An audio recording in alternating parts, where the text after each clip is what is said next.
Hey, Ross. Hey, Miss Zale, funny face! Funny face day. Yeah! And I have one for you later. Don't let me forget to do my best funny face at the end of the video. Okay, I'm just going to kick back because tomorrow's the weekend and I'm kicking back Ross. Kick back Ross. Not like I've been kicking back for the last 100 years. With the funny face. Okay, I'll do my first funny face. This is the mosquito. Okay, that's the mosquito. That's not my funniest funny face. Ross, close your mouth. Okay, so today we are going to do the worksheet called Balancing Act. This is on my website. Also, it was in the packet if you came and picked the packet up.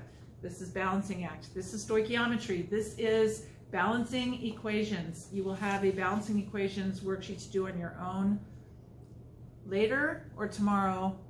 I guess it's later. Yeah, after we do this, you're supposed to do the balancing chemical equations worksheet on your own. But first I'm going to show you how to do it. So at the beginning of the Balancing Act handout, it says atoms are not blank or blank during a chemical reaction. So I am on page 6 in the chapter 9 packet, and I'm going to read I'm just going to read the very first part right here and see if you notice any of these questions in what I say. What is the conservation of mass? In chemical reactions, atoms are rearranged. Sometimes molecules break apart into atoms, and sometimes atoms come together to form new combinations. Remember, when they break apart, it's called decomposition, and when they go together, it's called synthesis. Many different kinds of changes can take place, but two changes can never happen. Atoms are never created. Atoms are never destroyed. There will always be the same number of atoms at the end of the reaction as at the beginning of the reaction. That is, mass is conserved. The law of conservation of mass states that in a chemical reaction, atoms are neither created nor destroyed. The total mass of the reactants is exactly the same as the total mass of the products, because any atoms present when the reaction starts will also be there when the reaction ends. So on this handout, atoms are not blank or blank. That was right there. That's numbers 1 and 2 on page 6. Atoms are neither created or destroyed during a chemical reaction. This is called the, and it's highlighted on page 6, law of conservation of mass. Scientists know that there must be the blank number of atoms on each blank of the blank. Scientists know that there must be the same number of atoms on each side of the equation, or each side of the reaction. To balance, oh, we haven't come to this part yet. To balance the chemical equation, you must add blank in front of the chemical formulas in the equation. You cannot blank or blank subscripts. So let's go to page, here we go, page 8.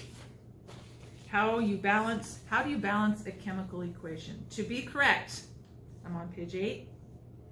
The numbers of the different types of atoms must be the same on both sides of an equation. That means that the equation is balanced.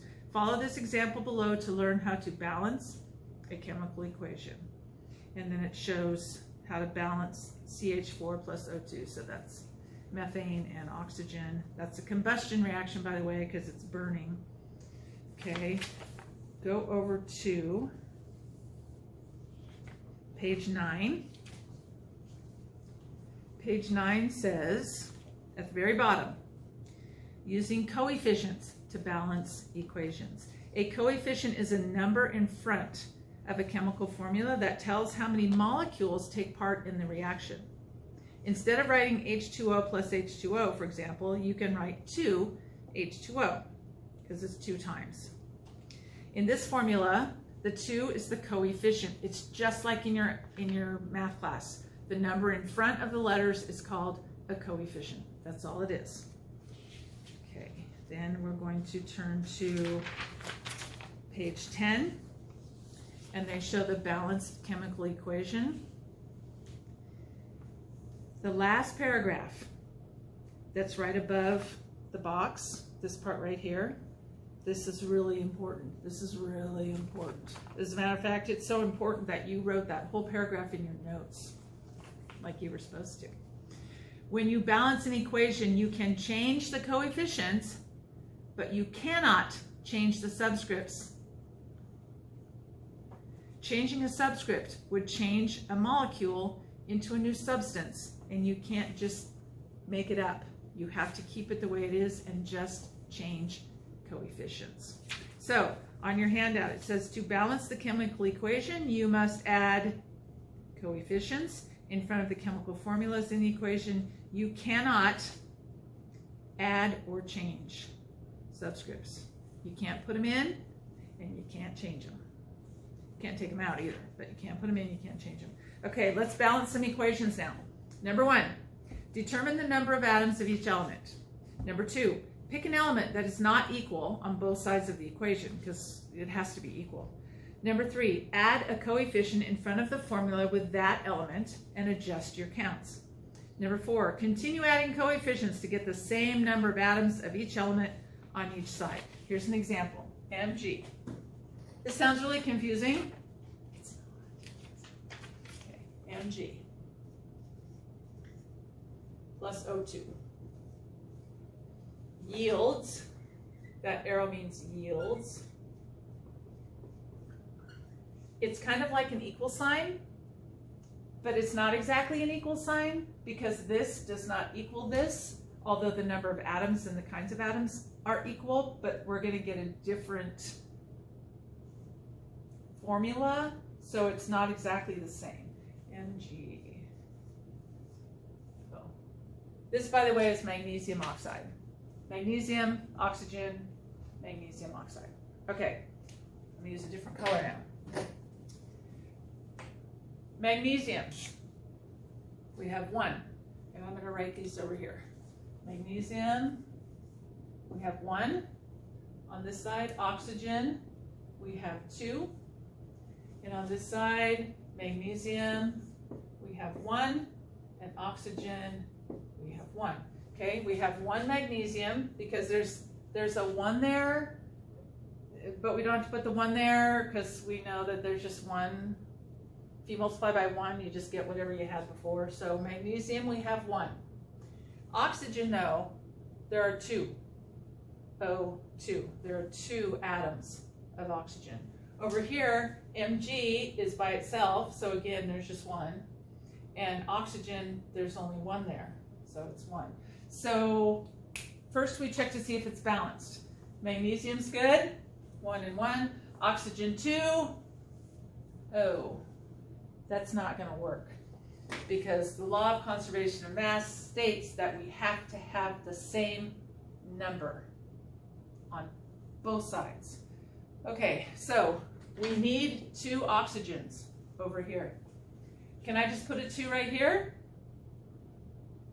No, you can't add or change subscripts. Subscripts, sub means below, script means to write. So the writing below is the subscript. We cannot just put a 2 there.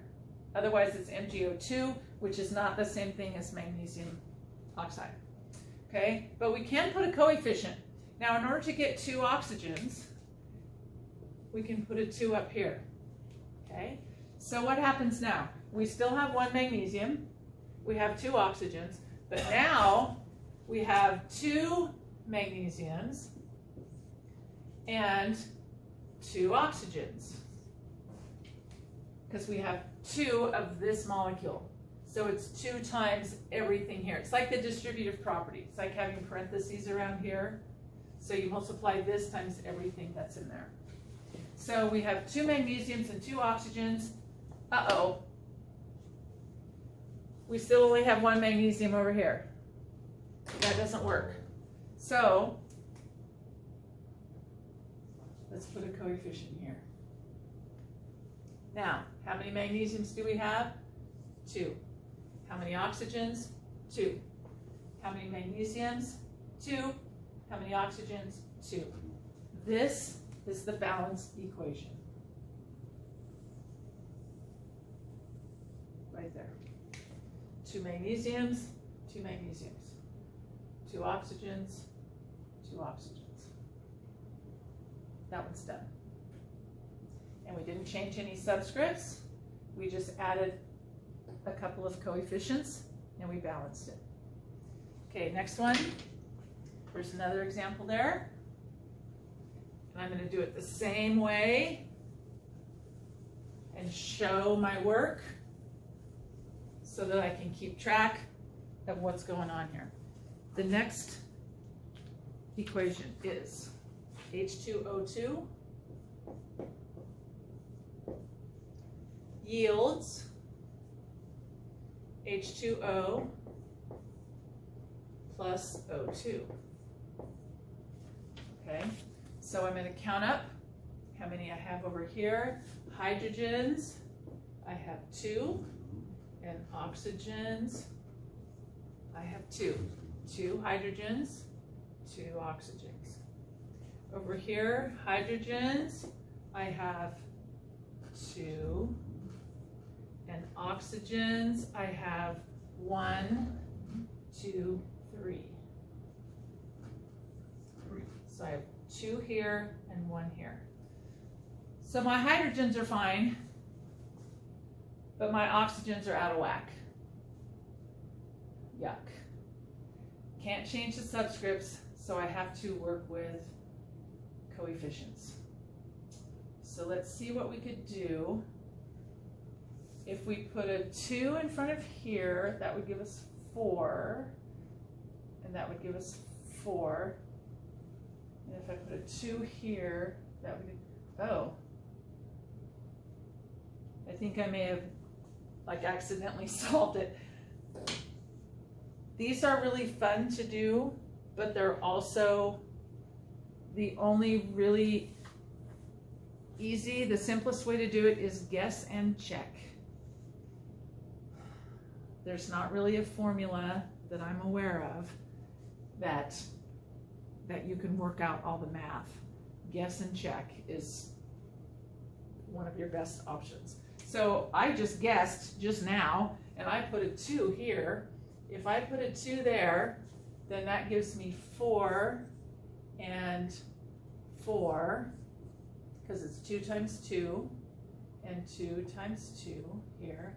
If I put a 2 here, then that gives me 2 times 2 is 4, and 2 here, and 2 more here.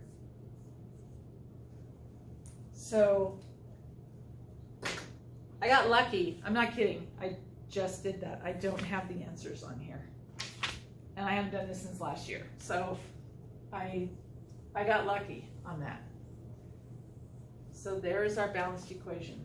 4, 4, 4, 4. And that's how you do it. And it's just practice. Just make sure that you don't change the subscripts. You are not allowed to change those. All you can do is mess with the coefficients. That's the only thing you can do in order to balance an equation. And sometimes it takes more than one try. That's why I do this. Because if I put, let's say I put a 3 here, and then I would have gotten different answers, and then, oh, that's all messed up. So then I say, okay, no, and then I start over. But I keep track of the ones I've already done, so I don't do them again and make the same mistake. So as long as you show your work, you'll be able to narrow it down and do better at it. Now the other worksheet is called balancing, no, it's called, yeah, balancing chemical equations, and it looks like, excuse me, Ross. Easy. I know, sorry. Easy. Sorry. Okay. So the one we just did is this one. That's one we just did. And this is the next one. Balancing chemical equations. I've already glued them into my science notebook. So, yeah. Oh, by the way, On the balancing chemical equations problems, on numbers 3 and 7. On number 3, it says, this is the Al2O3. This is aluminum, Al. Al. It's not AI. It's not, what's A? Is there even an A? I don't think there's an A. It's not A and iodine. It's aluminum. And same thing with number 7. It says NaClO3, NaClO3. This is sodium, chlorine, and oxygen. It's not carbon and iodine. This is chlorine. This is aluminum. This is chlorine. A capital I would look like this. Okay, so that's the L's look like 1s or I's, but they're L's. So aluminum, chlorine. On number 7 and what did I say? 3 and 7? Yeah, on number 3 and number 7. Okay. Al is aluminum, Cl is chlorine. And that's all I have for you. Remember that I'm in here between noon and 2 every day. Me too. You too. 24/7. Yeah, you're in here 24/7. I'm only in here from noon to 2. And if you call school and ask for me, they will put you through to my phone, or you can dial extension 5303. And I'm here. So if you have questions, and you can email me anytime. I'm checking my email all the time now, not just during school hours. So you can email me anytime. And Ivy, thank you for calling me. I wasn't so bored yesterday when you called, so that was cool. Yeah, I think that's all I have. Hey, do you have a taco? I do not have a taco on me right this instant. It would go good with my Monster drink. Plus, I need to put meat on my bones. Ah! Welcome to my world.